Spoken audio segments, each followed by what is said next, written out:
राम राम हरि हरि, हरे कृष्णा कृष्ण कृष्ण हरि हरि। हरे राम राम राम हरे हरे, हरे कृष्ण कृष्ण कृष्ण हरे हरे। हरे राम राम राम हरि हरि, हरे कृष्ण कृष्ण कृष्ण हरि हरि। हरे राम राम राम हरे हरे, हरे कृष्ण कृष्ण कृष्ण हरे हरे। हरे राम राम राम हरि हरि, हरे कृष्ण कृष्ण कृष्ण हरि हरि। पुंडलीकवरद हरि विठ्ठल श्री ज्ञान देव तुकाराम, पंढरीनाथ भगवान की जय।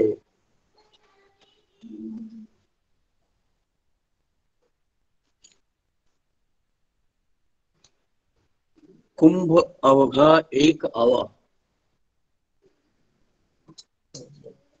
कुंभ अवघा एक आवा, बाकी एकी हू फेडावा। ऐसे भिन्न भिन्न साठे केले प्रारब्धाने वाटे। हिरे दगड एक खाणी, केले विजातीला पाणी। तुका म्हणे शिरी एक एकाची पायरी। ऐसे भिन्न भिन्न साठे केले प्रारब्धाने वाटे। महान वैष्णव श्री जगद्गुरु तुकोबा यांचा अभंग गाथा देवडीकर प्रत याच्यामधील अभंग क्रमांक 3326 आज पूजनीय श्री प्रेमानंद महाराज यांच्या माध्यमातून ऑनलाईन प्रवचन करण्याचा योग आला। अतिशय आनंदाची भूमिका आहे। समाधान वाटलं। 148वा दिवस आणि परमात्मा त्यांच्याकडून ही सेवा करून घेतो हे विशेष आहे। वास्तविक पाहता संत सम्राट श्री ज्ञानोबा रायांनी गीतेचा अर्थ लावत असताना स्वतःला अपराधी म्हणून घेतात। माऊली पहा थोडं कौतुक। अपराध तो अनिक आहे, जे मी गीतार्थ कवळूप आहे। गीतेचा अर्थ सांगण्याचा प्रयत्न करणं हा माझा अपराध आहे असं माऊली म्हणतात। टिटुभी चांचोरी अशी तुये माऊलीची, माप सुये सागरी। त्याप्रमाणे जगद्गुरु श्री तुकोबारायाच्या अभंग जो आहे तो अभंग एक 2 बोटाच्या चिठ्ठीवर लिहिला तर तो अभंग 2 बोटाच्या चिठ्ठीवर मावतो। एवढा छोटं त्याचं बाह्य स्वरूप आहे, पण त्या अभंगाचं यथार्थ चिंतन करायचं असेल किंवा व्यवस्थित त्याला अभंगाला न्याय देण्याचा प्रयत्न करायचा असेल तर 4 कपाट भरून पुस्तकं वाचावी लागतात असा बऱ्याच जणांचा अनुभव आहे। अभंगाचा अर्थ करणे चेहरा बरोबर दिसत नाही, मुखदर्शन बरोबर होत नाही, चष्म्यापासून खालीच दिसतंय। मोबाईल थोडा व्यवस्थित ठेवा, पूर्ण दिसलं पाहिजे, दर्शन झालं पाहिजे तुमचं पूर्ण। आता हा आता बरोबर आहे सर। तुकोबारायाच्या अभंगाचा अर्थ सांगणे किंवा विस्तार करणे हे एक प्रकारचं धारिष्ट्य किंवा ती एक अनाधिकृत चेष्टा होऊ शकते। म्हणून आणि आजही अनेकांचा असा अनुभव आहे की तुकोबारायांच्या अभंगाच्या एका चरणाच्या पूर्वार्ध किंवा उत्तरार्धावर PhD करणारी विद्यापीठामध्ये विद्यार्थी आहेत। एवढं तुकोबारायाचं ऐश्वर्य त्या शब्दाचं आहे। हा अनेकांचा अनुभव आहे। असं प्रस्तुत सेवेसाठी घेतलेला अभंग, या अभंगाच्या द्वारे श्री तुकोबाराय प्रारब्धाचं प्राबल्य सांगण्याचा प्रयत्न करतात. वैकुंठवासी परमपूज्य दोंडा महाराज सांगायचे की प्रारब्ध सर्वात बलवान आहे, त्याच्या एवढं बलवान दुसरं कुणीही नाही. आणि त्यांनी दुसरा एक शब्द वापरला की प्रारब्ध जसं बलवान आहे तसंच ते हट्टी सुद्धा आहे, कारण ते केल्याशिवाय राहत नाही. अनेक प्रकारे प्रमाण आहेत. एकनाथ महाराजांनी भागवतात लिहिले, प्रारब्धा अधीन जे शरीर तेच आलियाही हरिहर, बदल न करू शकती अणुमात्र, हे वेदशास्त्र संपन्न. वास्तवामध्ये आणि ज्ञानोबाराय सुद्धा ज्ञानेश्वरीमध्ये सांगतात, हा रोगू काही रोगिया, आवडे दारिद्र्या, परी भोगविजे बळिया, अदृष्टे जेनी. प्रारब्ध बलवान आहे आणि मौज अशी आहे की परमात्मा जो आहे त्या परमात्म्याने निर्मिती करत असताना विश्वामध्ये अनेक शरीरांची निर्मिती केली. एका ऐशे एक नाही, भिन्न पाही प्रकृती. शरीरच केवळ भिन्न आहेत असं नाही, एकाच आईच्या उदरातून जन्म घेतलेले सहोदर, दोन बंधू सहोदर आहेत, परंतु त्यांचं प्रारब्ध सर्वांचं वेगळं आहे, प्रत्येकाचं वेगळं आहे.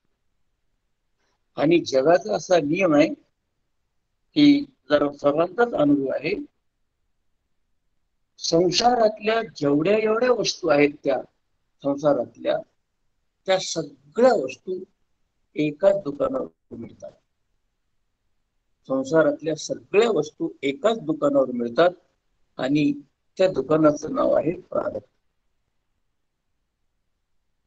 प्रमाण प्रारब्धेची जोडे धन, प्रारब्धेची वाढे मान, का शोष करीशी वाया, माझ्या मनाला पडणारी नाया.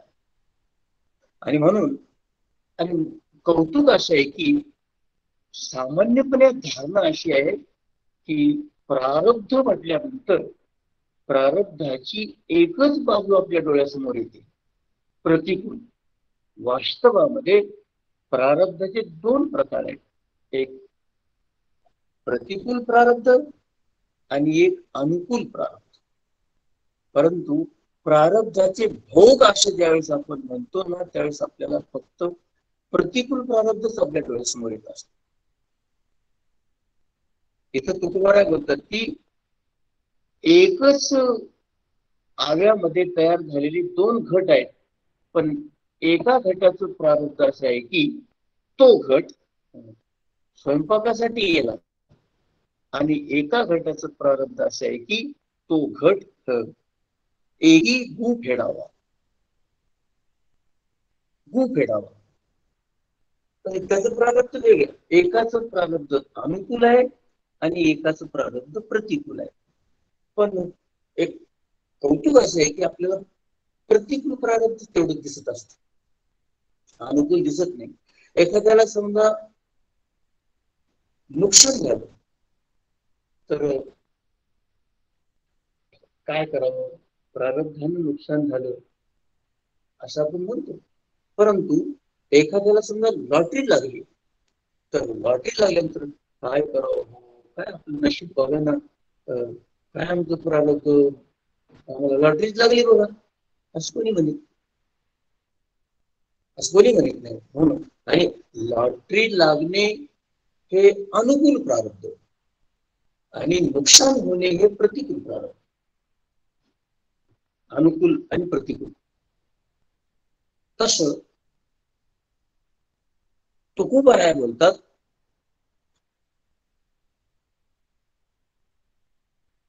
ही जी प्रारब्धाची अनुकूलता प्रतिकूलता आहे, या संदर्भामध्ये आणखी एक सूक्ष्म विचार असा आहे की हे प्रारब्धाचा भोग आपल्याला आहे एवढं आपल्याला कळतं, परंतु या प्रारब्धाचा निर्माता कोण आहे याच्याकडे आपण लक्ष दिलं नाही.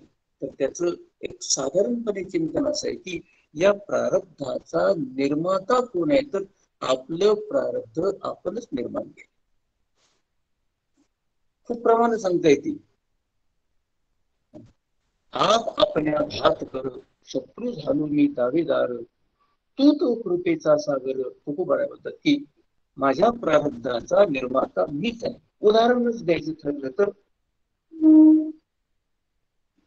दोन भाऊ आहेत आणि दोन भावाचं वाटणी झालेलं शेत, बांधाच्या इकडच्या बाजूला एक भाऊ आहे, बांधाच्या तिकडच्या बाजूला एक भाऊ आहे, आणि दोघांच्याही शेतावर पाऊस सारखाच आहे, जमिनीचा पोतही सारखाच आहे. पण एक बांधाच्या पलीकडच्या बाजूचं पीक वेगळं आहे, बांधाच्या अलीकडच्या बाजूचं पीक वेगळं आहे. कारण कारण तर त्याचं उत्तर आहे, याची जी मशागत आहे, ही मशागत याची आणि त्याची मशागत, दोघांची मशागत सारखी नाही, म्हणून त्या पिकाचं स्वरूप वेगवेगळं आहे आणि आपण दोष देतो जमिनीला. तसं आमच्या प्रारब्धाचे निर्माते आम्हीच आहोत. त्याप्रमाणे तुकोबाराय बोलले की एका आव्यामध्ये भाजल्या जाणारे सगळे बडके म्हणत असताना तो परमात्मा जो आहे, तो परमात्मा या भिन्न भिन्न शरीराची निर्मिती करत असताना त्या परमात्म्यानं एकाच आव्यामध्ये तयार केले, पण त्याचं प्रारब्ध मात्र स्वतंत्रपणे वेगवेगळं केलेलं आहे. म्हणून ऐशे भिन्न भिन्न साठे केले प्रारब्धाने वाटे,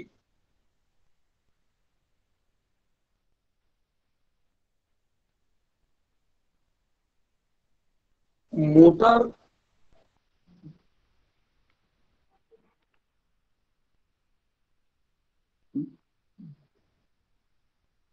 मोटार अपघात झाल्यानंतर, उदाहरण, मोटार अपघात झाल्यानंतर त्या अपघाताला कारणीभूत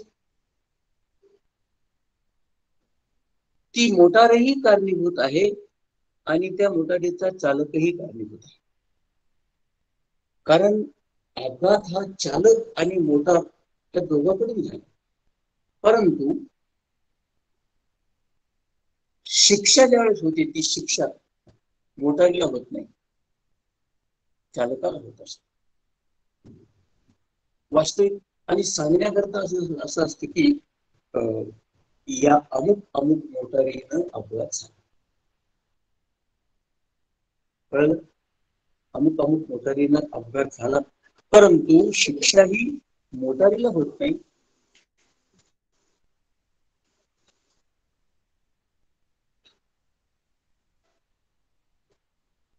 ऐशे विषय जगद्गुरु श्री तुकोबाराय सांगतात, हा जो प्रारब्धाचा खेळ आहे, कळलं का,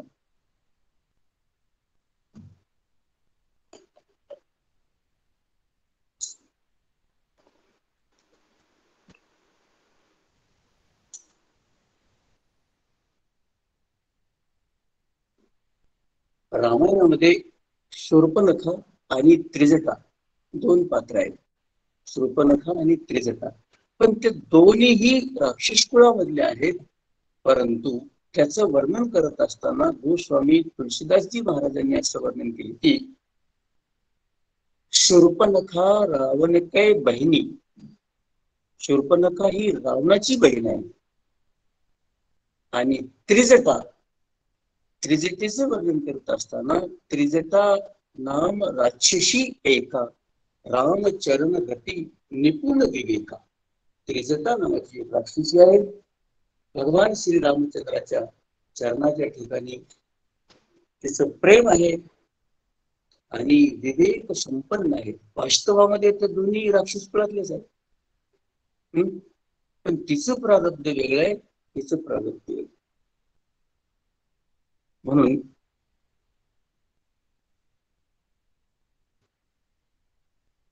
हा प्रारब्धाचा खेळ आहे. एखादा माणूस आहे, त्याला उदाहरण त्याला कवडीची अक्कल नाही, कवडीची अक्कल नाही, नालायक आहे, परंतु त्याचं प्रारब्ध चांगलं आहे. आणि प्रारब्ध जर चांगलं असेल तर त्याला संसारातलं सगळं त्याला मिळतं. आणि प्रारब्ध जर प्रतिकूल असेल तर एखादा खूप छान आहे, लायक आहे, पात्र आहे, परंतु प्रारब्ध जर अनुकूल नसेल तर त्याला संध्याकाळच्या जेवणाची सुद्धा व्यवस्था नाही. ज्ञानोबारायांनी त्याच्याकरता ओव्या लिहिल्या. भाग्याची नि भडशे, उद्यमाचे नि विषे, समृद्धी जात अपयशे घर लिहिले. त्याचं प्रारब्ध जर अनुकूल असेल तर एखादा छोटा मोठा उद्योग जरी असला तरी सुद्धा संपूर्ण समृद्धी त्याच्याकडे प्राप्त होते. आणि एखाद्याच उलट असेल तर अदृष्ट झालिया उदासू, पालटे श्रीमंतीचा विलासू. श्रीमंतीचा विलास सुद्धा त्याचा अदृष्ट जर प्रतिकूल झालं तर ते समाप्त होण्याकरता वेळ लागत नाही, असं ज्ञानोबा बोलतात. आणि म्हणून इथे दृष्टांत सांगत असताना तुकोबाराय बोलतात की हिरे दगड एक खाणी, कैचे दिजा तिला पाणी. त्याच खाणीमध्ये हिरेही सापडतात आणि त्याच खाणीमध्ये दगडही सापडतात. वास्तविक पाहता खाणी एकच आहे, पण त्याच खाणीमध्ये हिरे आणि दगड दोन्ही त्याचे भिन्न भिन्न आहे.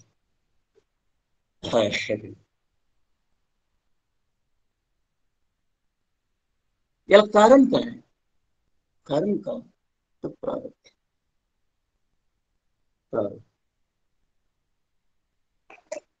आणि एकनाथ महाराजांनी या प्रारब्धाचा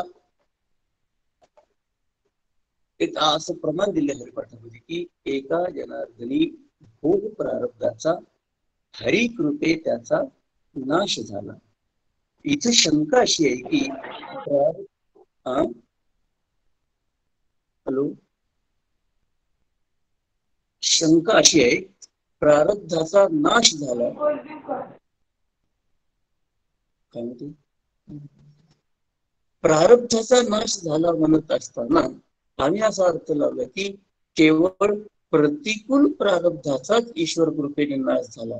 पण प्रतिकूल प्रारब्धाचाच ईश्वर कृपेने नाश होत असेल तर, केवळ प्रारब्धाचाच ईश्वर कृपेने नाश होत असेल तर आमच्या माहितीप्रमाणे प्रारब्धाची जी मजल आहे ती मजल किंवा प्रारब्धाची शक्ती अफाट आहे. आता मी बोलून गेलो की प्रारब्ध बलवान आहे आणि हट्टी आहे, परंतु त्या प्रारब्धाची मर्यादा केवळ शरीरापुरती आहे. प्रारब्ध हे शरीराला तुम्हाला सुख किंवा दुःख देऊ शकतं. शरीराच्या पलीकडे जे काय आहे ना तिचं प्रारब्धाची शक्ती चालत. उदाहरण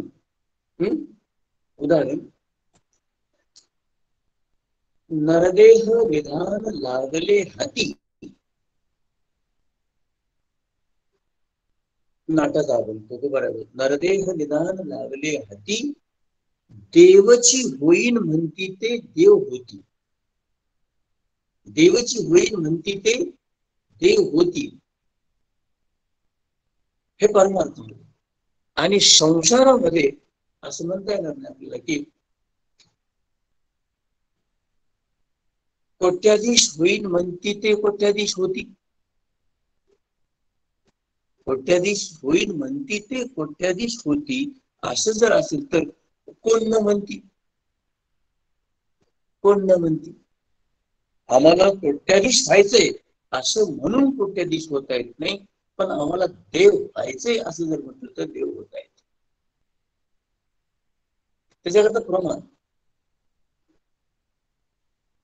त्याच्याकरता प्रमाण असं आहे की जे तुकोबाराचे दोन्ही प्रमाण आहेत. जेथे जातो तेथे तू माझा संगाती, जेथे जातो तेथे तू माझा संगाती. आणि त्याच्या विरुद्ध असं एक प्रमाण आहे की जेथे जावे तेथे कपाळ सरीशी. तिथं शब्दाचा खेळ कसा आहे की जेथे जावे तेथे मध्ये तुम्ही परतंत्र आहात आणि जेथे जातो तेथे मध्ये तुम्ही स्वतंत्र आहात. आणि संसारामध्ये तुम्हाला तुमच्या प्रारब्धानुसार जावं लागतं आणि परमार्थामध्ये तुम्ही तुमच्या स्वतःच्या इच्छेने तुम्हाला त्याच्यामध्ये वाटचाल करता येते. पण प्रारब्धाचा जो भाग आहे तो केवळ शरीरापुरता आहे, शरीरापुरता. म्हणून जेथे जातो तेथे प्रयत्नवाद आणि दैववाद सांगताना काही लोकांची अशी धारणा आहे की अध्यात्मामध्ये दैववाद आहे. मुळीच नाही. अध्यात्मामध्ये दैववाद नाही, अध्यात्मामध्येच खरा प्रयत्नवाद आहे. देवची होईल म्हणती ते देव होती हे अध्यात्मामध्ये शक्य आहे. संसारामध्ये श्रीमंत होईल म्हणते ते श्रीमंत होती असं शक्य नाही. म्हणून महाराजांना सुद्धा म्हणावं लागलं की जेथे जावे तेथे संसार कपाळ सरीश.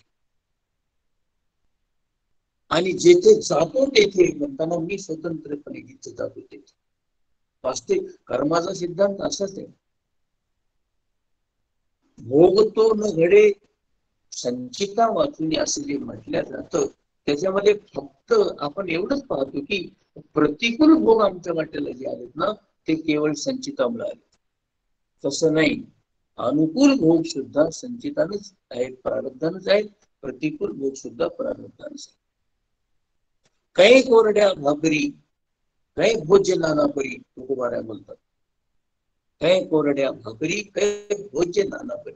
एखादा दिवस असा येतो की भाकरी सोबत भाजी सुद्धा मिळत नाही, कोरडी भाकर खावी लागते. कधी असा योग येतो की अनेक प्रकारचे भोग तिथं समोर आहेत. दुसरं प्रमाण त्याच्या पुढे असं आहे की काही पलंगी शयन काही व्हावे जीवन. कधी पाणी भरावं लागतं, कधी पलंगावर झोपावं लागतं. हा प्रारब्धाचा भाग आहे. म्हणून तो तुम्हाला आवर्जून या ठिकाणी सांगतात की ऐशे भिन्न भिन्न साठे केले प्रारब्धाने वाटे. हे भिन्नता का बाबा? शूर्पणखा ही असं ऐकलंय आम्ही, शूर्पणखा ही रावणाची बहीण आहे आणि त्रिजटा ही विभीषणाची बहीण आहे. मग दोन्ही बहिणीच. त्रिजटा ही बहीणच आहे आणि शूर्पणखा ही बहीणच आहे. परंतु त्रिजटा ही रावणाची बहीण का झाली नाही? त्रिजटा ही विभीषणाची. तिच्याकरता तुलसीदास महाराज देतात की राम चरण रती निपुण विवेका. विवेक संपन्न आहे, भगवान श्री रामचंद्राच्या चरणी प्रेम आहे आणि शूर्पणखा ही रावणाची बहीण. आमचा एक असा अनुभव, आम्ही एका गावी गेल्यानंतर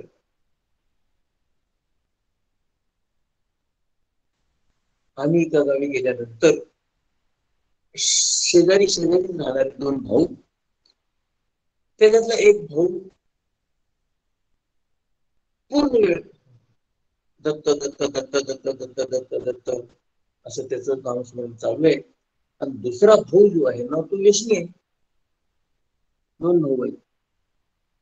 मग त्यांनी आम्हाला बोलवलं की महाराज आमच्या घरी चहा फराळाला या. आम्ही सांगितलं की तुमच्या घरी आम्ही चहा फराळाला येऊ शकत नाही. का येऊ शकत नाही? माझा भाऊ आहे त्याच्याकडे तुम्ही जाता आणि आमच्या घरी काय येत नाही. तर आता प्रश्न असा आहे की तो त्याचा भाऊ आहे सांगण्याकरता, दिसण्याकरता, ऐकण्याकरता, पण तो व्यसनाधीन आहे एक, आणि एक पूर्ण वेळ दत्त संप्रदाय असल्यामुळे ते पूर्ण वेळ दत्त दत्त दत्त दत्त दत्त त्याच चालू आहे.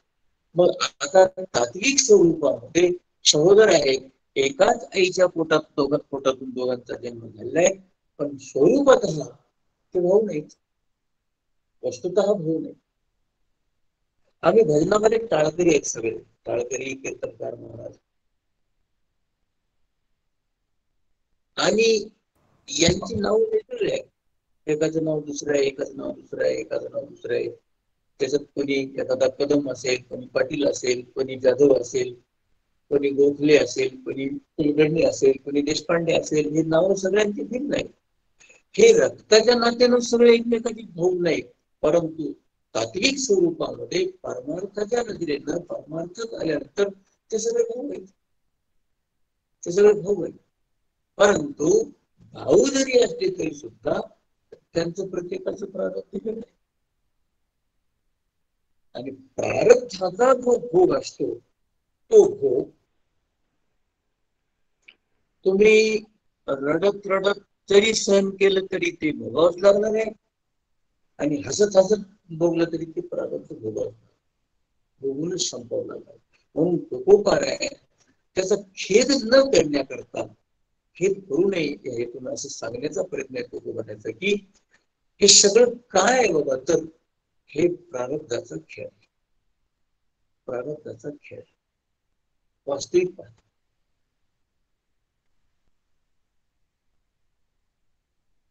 आता त्याचीच वेगवेगळ्या प्रकरणानं अशी नाव आहेत. मी आता बोललो की प्रारब्धाचे निर्माते आपणच, आणि ज्यावेळेस ते प्रारब्ध निर्माण होत असतं, आपण सर्व सुज्ञ आहात, ते प्रारब्ध निर्माण होत असतो त्यावेळेस त्याला क्रियमान म्हणतात. आणि त्यावेळेस जे भोगण्याकरता शिल्लक राहत असतो त्यावेळेस त्याला संचित म्हणतात, आणि ज्यावेळेस भोगणं चालू आहे त्याला प्रारब्ध म्हणतात. भागवताच्या पंचम स्कंदामध्ये जडभरत महाराजांची कथा आहे. जडभरत लोकांनी त्यांच्या वागण्यामुळे त्यांना जड हे नाव दिले. वास्तविक पाहता ते जड नव्हते, भरत जड नाही. जड भरत आम्ही म्हटलं. जसं मी विनोदाने नेहमी सांगत असतो की पुराणामध्ये वाल्याकुळी एकच होता. आज थोडस जर बारकाईने जर बघितलं तर हजारो हजारो लाखो तुम्हाला वाल्याकुळी सापडते. काय परंतु एकट्या वाल्याकुळ्याचं नाव बदनाम झालं. वाल्याकोळ्याला वाल्याकुळी म्हणून जो होता त्याला प्रारब्ध त्याच्याही वाट्याला आलं, आमच्याही वाट्याला आहे, पण वाल्याकोळ्याचं प्रारब्ध बदलल्या गेलं संत संगतीनं. तसं जडभरत महाराजांचं जे आहे चरित्र, त्याच्यामध्ये आम्ही संतांच्या मुखातून असं ऐकलेलं आहे की जडभरत महाराजांना पूर्वजन्माचं ज्ञान असल्यामुळं त्यांनी या जन्मामध्ये आपलं नवीन प्रारब्ध तयार होऊ नये याच्यासाठी ते जडवत वागले. लोकांनी त्यांना जडभरत केलं. जडभरत वास्तविक पाहता रहुगण राजाचा आणि जडभरत राजाचा संवाद जो आहे, त्या संवादामध्ये रहुगण राजाची पालखी खांद्यावर घेतली जडभरतांनी. जडभरतांनी रहुगण राजाची पालखी खांद्यावर घेतली, आणि त्या पालखीचे जे बाकीचे 3 पालखी वाहणारे, हिंदीमध्ये त्याला कहार म्हणतात, मराठीमध्ये धुई वगैरे, पालखीची धुई, ते 3 जण जे चालतात ते बरोबर चालतात, आणि यांची चालण्याची गती वेगळी आहे. जडभरत महाराज ते का, तर पायाखाली एखादी मुंगी आली आणि ती मुंगी चिरडल्या गेली तर ते मुंगी चिरडण्याचं एक नवीन प्रारब्ध तयार होईल, आणि प्रारब्ध जर तयार झालं तर ते प्रारब्धाचा भोग भोगण्याकरता पुन्हा शरीर धारण करावं लागेल. संसारामध्ये आपल्या एखाद्या गाडीमधून आपण चालत असताना, गाडी चालवत असताना गाडीचा अपघात झाला. आपल्याकडून आपल्या चुकीमुळे म्हणत आहे. गाडीचा जर अपघात झाला तर त्या अपघातानं होणारं नुकसान जे आहे ते नुकसान हातपाय मोडणे इत्यादी नुकसान होऊ शकतं. परंतु अध्यात्माच्या प्रवासामध्ये जर अपघात झाला तर त्याचं उत्तर चरपट पंजरी स्तोत्रामध्ये श्री शंकराचार्य महाराजांनी त्याचं उत्तर दिले. अध्यात्माच्या प्रवासामध्ये जर अपघात झाला तर पुनरपि जननम पुनरपि मरणम पुनरपि जननी जठरे शयनम. पुन्हा पुन्हा पुन्हा पुन्हा ते भोग भोगण्याकरता शरीर धारण करावं लागल. आणि शरीर धारण केल्यानंतर काय दुःख झालं हे जड भारताला माहिती आहे, म्हणून ते सावधान आहेत. पण त्यांच्या सावधानतेला लोकांनी वेडेपणा समजलं. रघुगण राजाच्या डोक्याला पालखी लागते आणि रघुगण राजा जड भारताला त्या बाकीच्यांना विचारतो, काय रे तुमची चाल बिघडली कशी, नीट चालता येत नाही का? रागावला तो राजा. रागावल्यानंतर त्या तिघांनी सांगितलं की महाराज आम्ही व्यवस्थित चालतो, हा नवीन माणूस याला बरोबर चालता येत नाही. ते रघुगण राजाने त्याच्याकडे पाहिलं आणि सांगितलं, काय घट्टा दिसतोस, चांगला दिसतोस, चालता येत नाही का तुला, तुला भीती नाही का? मी तुला शिक्षा करीन. रघुगण राजा, मी तुला शिक्षा करीन. आणि शिक्षा करीन असं म्हटल्यानंतर निमूटपणे प्रारब्धाचे भोग संपविण्याकरता त्याची पालखी खांद्यावर धारण केलेली आहे. भोग भोगून संपविण्याकरता पालखी धारण केलेली आहे. त्यांना इच्छा नाही बोलण्याची, परंतु ज्याला जड भरतानी खांद्यावर घेतलंय त्याची अधोगती होऊ नये या सद्विचारानं जड भरत महाराज बोलले. त्यांनी सांगितलं, राजा बोलले, तू पागल आहेस का? असं ते राजा म्हणला. राजन मी पागल नाही, तू शंभू देशाचा फक्त राजेश, मी सार्वभौम सम्राट होतो. परंतु एक चूक झाली छोटीशी, आणि ती चूक झाल्यामुळं पुन्हा मला यावं लागलं आणि ते प्रारब्ध भोगून संपण्याकरता इथं आलो. तुझ्या वाट्याला ते प्रारब्धाची पुन्हा प्रतिकूल भोग येऊ नयेत म्हणून इच्छा नसून सुद्धा जड भरत बोलले. इच्छा नसून सुद्धा जड भरत. वास्तविक पाहता थोडा सुंदर संवाद आहे जड भरताचा आणि रघुगण राजाचा. जड भरत त्यानं सांगितलं की मी तुला शिक्षा करीन. रघुगण राजाने सांगितलं मी तुला शिक्षा करीन. जड भरत म्हणतात, कोण शिक्षा करणार आहे? कोण शिक्षा करणार आहे? वास्तविक पाहता एक शरीर दुसऱ्या शरीराला शिक्षा करू शकत नाही, कारण हेही जड आहे तेही जड आहे. जडाकडून जडाला शिक्षा होत नाही, आणि आतलं जे चेतन तत्व आहे ना, ते शिक्षा करणे आणि शिक्षा भोगणे त्या दोन्हीच्या पार आहे. मग शिक्षा सिद्धच होत नाही ना. तुम्ही ते पंचकर्मामध्ये दृष्टांत आहे, तुम्ही सांगता की मोठा मजेशीर दृष्टांत आहे पंचकर्म, की दोघे जण जात असताना त्यांच्यामध्ये काहीतरी संवाद चालू आहे, आणि ते एक जणाची ते पाय दुखत असताना ते म्हणले तर पाय दुखतात कसं करावं, तर एक मोठा मजेशीर संवाद आहे तो. ती गाडी येते, त्या गाडीमध्ये बसायचं आपण. छोटासा संवाद, त्या गाडीमध्ये बसायचं. ठीक आहे, गाडीत बसायचं. मग त्यानं सांगितलं, ती गाडी जवळ आली. मग ती गाडी जवळ आल्यानंतर ते म्हणले गाडीत बसा. ते म्हणले गाडी कुठे आहे? गाडीच नाही. ते म्हणले गाडी आहे. छोटस प्रकरण, गाडी आहे कुठे आहे? ते म्हणले गाडी आहे, सिद्ध करून दाखवू. ते म्हणले सिद्ध काय करायचे आहे? सिद्ध करून टाकू. आणि सिद्ध करून नाही दाखवू शकलं तर त्यांनी सांगितलं, आणि म्हणजे एवढं कसं, गाडी आहे सिद्ध नाही करू शकलो मी तर तुम्ही माझ्या थोबाडीत मान. ठीक आहे, ती गाडी जवळ आली चला बसा गाडी, गाडी कुठे आहे? बोट लावून दाखवा. त्यांनी असं बोट ठेवलं, हे पहा गाडी. त्या सांगितलं ही काय गाडी आहे काय? हे चाल. तिथून बोट काढलं, इकडं बोट ठेवलं, ही गाडी. ही काय गाडी आहे का? ही गाडी हे तू आहे, हे गाडीचं साठ आहे, हे अमुक. ज्या ज्या ठिकाणी बोट ठेवलं त्या त्या ठिकाणचं ते नाव स्वतंत्र आलं. मग गाडी कुठे? मग त्यांनी सांगितलं बाबा आम्ही ठरलो आता आमच्या थोबाडीत मारा. ते म्हणजे थोबाडीत मारण्याकरता थोबाड कोणते सांग, थोबाड कोणते सांगा. ते म्हणले हे थोबाड आहे. ते म्हणले हे काय थोबाड आहे का? ही गाव आहे. इथं मारा. हे काय, हे काय थोबाड आहे का? हे कपाळ आहे, हे नाक आहे, हे तोंड आहे, हे सगळं आहे, पण हे थोबाड कुठे? थोबाड. तर थोबाड सिद्ध झाली नाही, गाडी सिद्ध झाली नाही. तसं ते जडभरत महाराज सांगतात की महाराज शिक्षा कोण त्यांना करते? शिक्षा जडाकडून जडाला शिक्षा नाही. चैतन्य तत्व शिक्षा करू करणं शक्य नाही. मग तस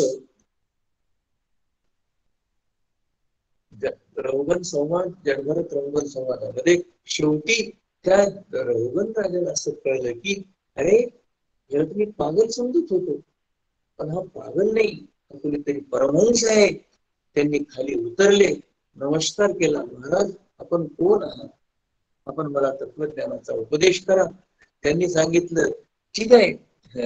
मग त्याच्या संवादामध्ये असा विषय आला की चेतन आणि जड भिन्न भिन्न आहे. आता मी सांगितलं की मोटार आणि चालक भिन्न भिन्न आहेत, पण चालक आणि मोटार या दोघांच्या संयोगानच अपघात घडला. परंतु मोटारीकडून अपघात घडला असं बोलताना म्हणतात त्यांच्या त्या गाडीनं अमुक अमुक माणसाला उडवलं. गाडीनं उडवलं हे सांगण्याकरताय, पण शिक्षा गाडीला आहे, शिक्षा गाडीला नाही. तसं शरीरानं केलेलं कार्य ते प्रारब्ध तयार कसं होतं ही जड भरताला शंका विचारली रौगन राजानं आणि उदाहरण दिलं. स्वतः रौगन राजाने उदाहरण दिलं की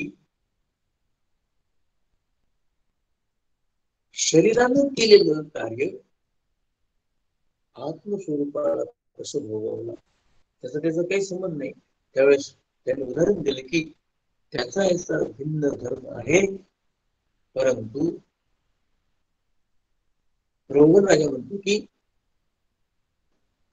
चुलीवर भांड आहे, भांड्यामध्ये पाणी आहे आणि पाण्यामध्ये तांदूळ टाकले, जाळ खालून लावले भांड्याला, पण भांड्याला जाळ लावलाय पण तांदूळ शिजतात.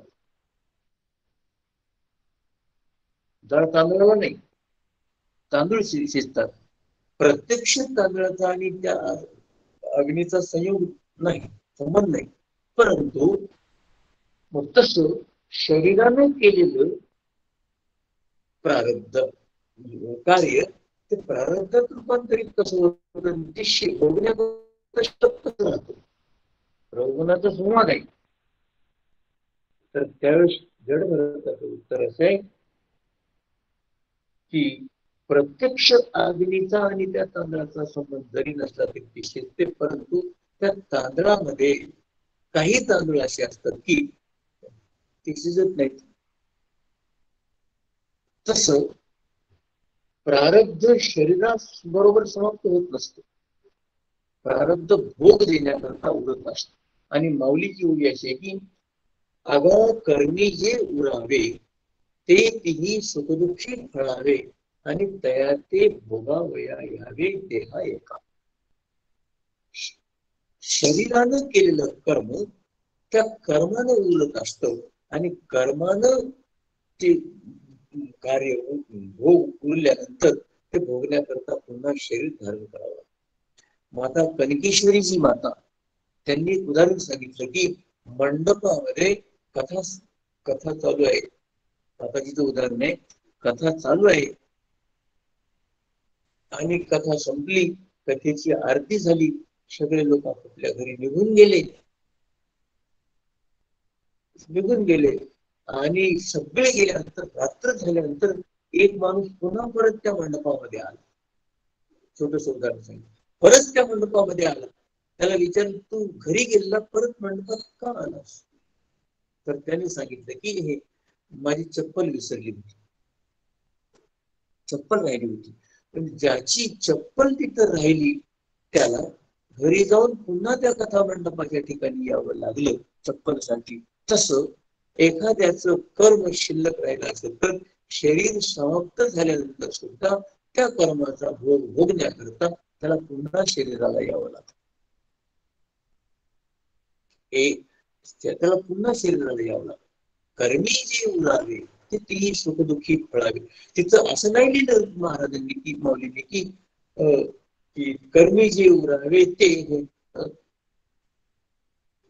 दुःखी फळावे. दुःखी फळावे असं नाही. कर्माचे भोग हे केवळ दुःखच देतात असं नाही. प्रारब्धाचा भोग हा केवळ प्रतिकूलच असं असतो नाही. तिथे लिहितात की सुख दुःखी फळावे. सुखही प्रारब्धानच मिळतं आणि दुःखही प्रारब्धानच मिळतं. आणि हे सांगण्याकरता तो बऱ्याने शब्द वापरला की एका भांड्यामध्ये स्वयंपाक केला जातो, एका गाडग्यामध्ये, पूर्वीच्या काळात गाडग्यामध्ये स्वयंपाक, एका गाडग्यामध्ये कुंभ स्वयंपाक केला जातो आणि एक गाडग भू काढण्याकरता जात असत. आणि मौज अशी आहे की त्या गाडग्यांना आपण कुठे जाणार आहोत हे माहिती नाही. आणि थोडस क्षमा मागून सांगतो, त्या गाडग्यांना कुठं जातो हे माहिती नाही हे चांगलं आहे. हे चांगलं आहे. आपण कुठं जाणार आहोत हे जर त्यांना माहित असेल, जीवाला आपली गती काय आहे हे जर कळालं असतं तर ते अवघड झालं असतं जीवन जगणं अवघड झालं. म्हणून कुंभ अवघा एक आवा. कुंभ घट तयार केले आणि आव्यात लावले. एकच आवा आहे आणि त्याच्या पुढे जाऊन आवा लावणारा सुद्धा एकच आहे. आवा लावणारा सुद्धा एकच. जसं शरीराची निर्मिती कुठं केली असा प्रश्न आला तर आस्तिक सांगेल की देवे दिजला देह, देवाने शरीर केलं. आणि नास्तिकाला विचारलं हे शरीर कसं निर्माण झालं तर 16व्या अध्यायात माऊलींनी नास्तिकाचे विचार मांडले की शरीर निर्माण होण्याकरता ईश्वराचा काही संबंध नाही.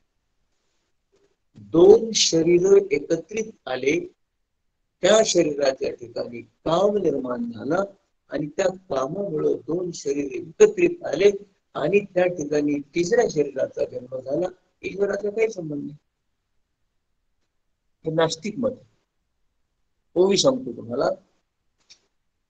या कारणे कामे स्त्री पुरुष युग्मे मिळती तेथ जन्मे अवघे जग. कामे स्त्री पुरुष युग्मे युग मिळती तेथ जन्मे अवघे जग. बघा, हा सिद्धांत करा का हा सिद्धांत करा. देवानं आम्हाला जन्म दिला हे खरं का कामातून आमचा जन्म झाला हे खरं? तर त्याचं उत्तर असं आहे, इथं त्याचं उत्तर आहे की एकच आवा. पण एक मोरारी बापूंना एका माणसाने प्रश्न केला जाता जाता की बापू, ये वासना अंत तक ये वासना समाप्त क्यों नहीं होती? बापूला विचार, वासना समाप्त का होत नाही? बापू हसले. आम्ही होतो. बापू हसले आणि बापू म्हणले, सुनना चाहते हो? जरा बिलक लगेगा आपको. सुनना चाहते हो? हाँ हाँ. वासना का अंत क्यों नहीं? तर बापू ने सांगितलं की वासना से ही हमारा जन्म हुआ है, इसलिए वासना का अंत नहीं. और वासना का अंत यदि चाहते हो तो वासना वासुदेव स्वरूप होनी चाहिए. वासना वासुदेवा, वासना वासुदेव स्वरूप जब हो जाएगी, आपण गोड सांगितलं तसं. म्हणून तो बरं होतं की ऐशे भिन्न भिन्न साठे केले प्रारब्धाने वाटे. इथं शब्द आलाय की प्रारब्ध निर्माण झालं नाही, प्रारब्ध निर्माण केलं. प्रारब्ध निर्माण केलं, आम्हीच निर्माण केलं प्रारब्ध. काय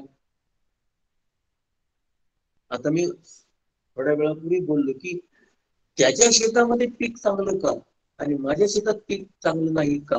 शेत तर एकच आहे, हवा एकच आहे, शेत तर एकच आहे.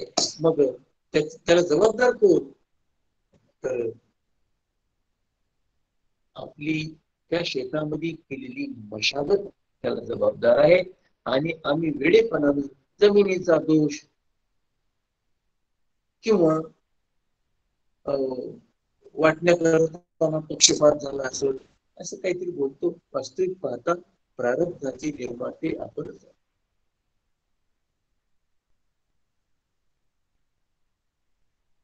6व्या अध्यायामध्ये भगवान सांगतात, अर्जुना उद्धरेद आत्मानं आत्मानं अवसादेत.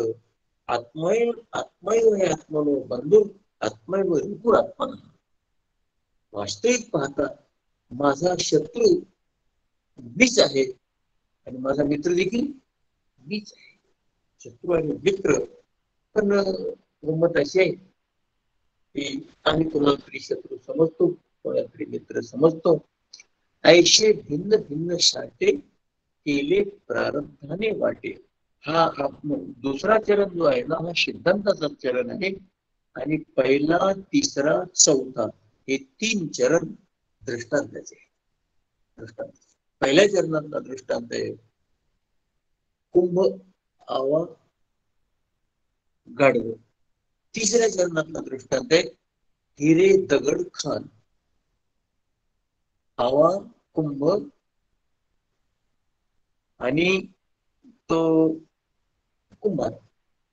तिसऱ्या चरणामध्ये खान हिरे दगड. दुसरी काशी त्याला पुरपोळी आहे. ती एक पाणी आहे आणि पाणी पाटातून येत असताना थोडस पुढे गेल्यानंतर ते पाणी 2 दिशेला चालले आणि एका दिशेला मिरची लावलेली आहे आणि एका दिशेला ऊस लावलेला. मिरची आणि ऊस. पाणी एकाच विहिरीतलं आहे, एकाच पाटातून आले. पण मिरचीकडे गेलेलं पाणी आणि ऊसाकडे गेलेलं पाणी, त्या पाण्यानं इकडचं गोड झालं, तिकडचं तिकडचं. त्या पाण्याचा काय दोष? तस परमात्म्यानं निर्माण करत असताना तुम्हाला निर्माण केलं, पण तुमचं प्रारब्ध तुमच्या सोबत ठेवूनच तुम्हाला पाठवलं. आणि प्रारब्धामध्ये नाथ महाराज धाडस करून बोलले की प्रारब्धामध्ये तो स्वतः सुद्धा काही बदल करू शकत नाही. अर्जुनाचा मुलगा अभिमन्यू भगवान श्रीकृष्णाच्या नजरेसमोर मरतो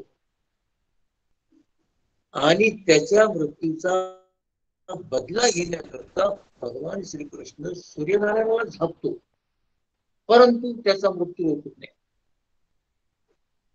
मग सूर्यनारायणाला झापता आलं, जयद्रथ प्रकरण, ते सगळं ज्याला करता येतं त्याला मृत्यू रोखता आला नसतात. तस म्हणून हिरे दगड एक खाणी.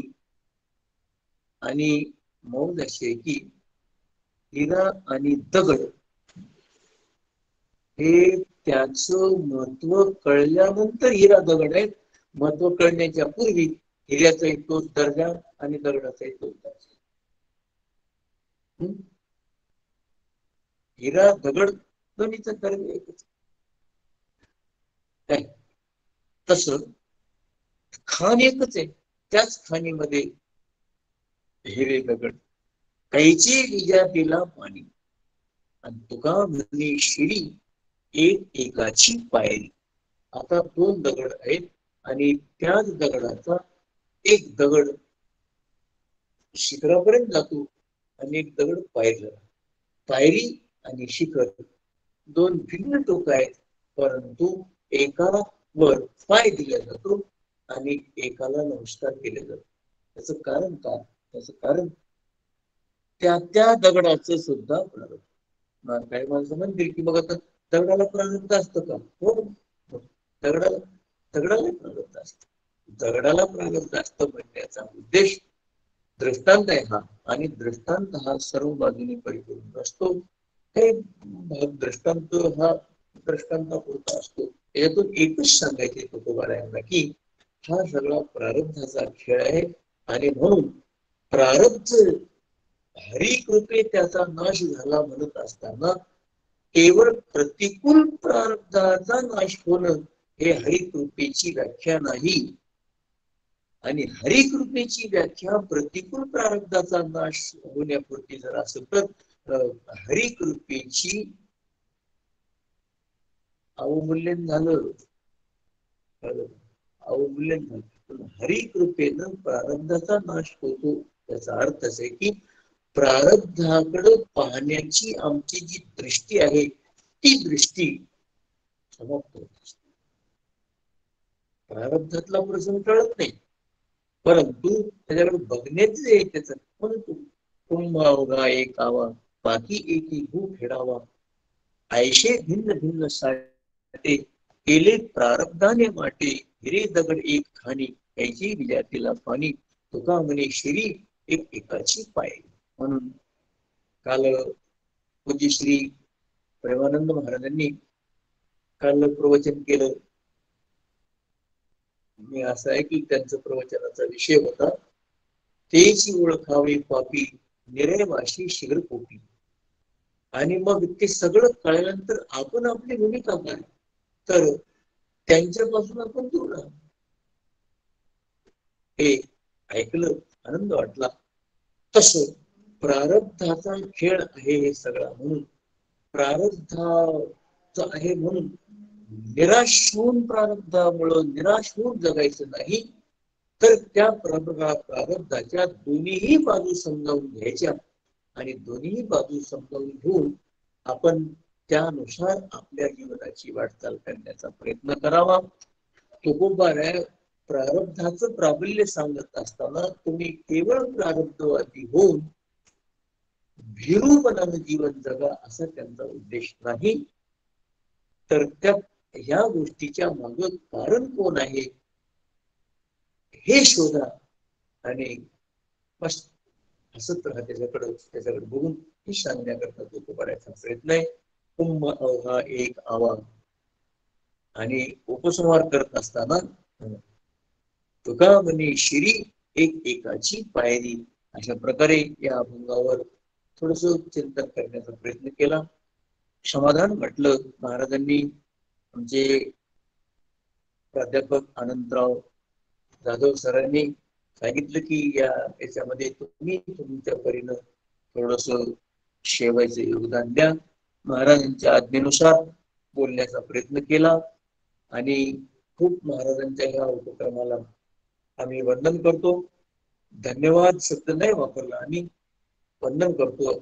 आणि असंच त्यांच्याकडून वाङ्मयाची सेवा परमेश्वराच्या कृपेने व्हावी ही सद्भावना प्रभूच्या चरणी व्यक्त करून आम्हालाही आमच्या तुका म्हणे मज न घडता सेवा पूर्व पुण्य, तुका म्हणे मज न घडता सेवा पूर्व पुण्य ठेवा ओढवला म्हटल्यासारखं तुकोबारायांनी आमच्याही वाट्याला ही सेवा आली, त्याबद्दल कृतज्ञता व्यक्त करू. आणि असेच पुन्हा पुन्हा सर्वांना सत्संगाचा योग घडावा ही परमेश्वराची. कारण मी आताच बोललो की जगातलं सगळं एकाच दुकानावर मिळतं, त्याचं नाव आहे प्रारब्ध. आणि केवळ संत संगती हे फक्त प्रारब्धाचा भाग नाही, संत संगती हा ईश्वर कृपेचा भाग आहे. आणि ईश्वर कृपेला संत संगती मिळते आणि संत संगतीमुळं संत विचारामुळं मनाला योग्य दिशा मिळते आणि परमेश्वराच्या जवळ आमच्या प्रारब्धामध्ये बदली व्हावी अशी मागणी न करता संत संगतीची मागणी करावी. परमात्मा प्रारब्धामध्ये बदली करत नाही, संत संग मात्र देऊ शकतो. बहु अवघड आहे संत भेटी तरी जगदीची कृपा केली किंवा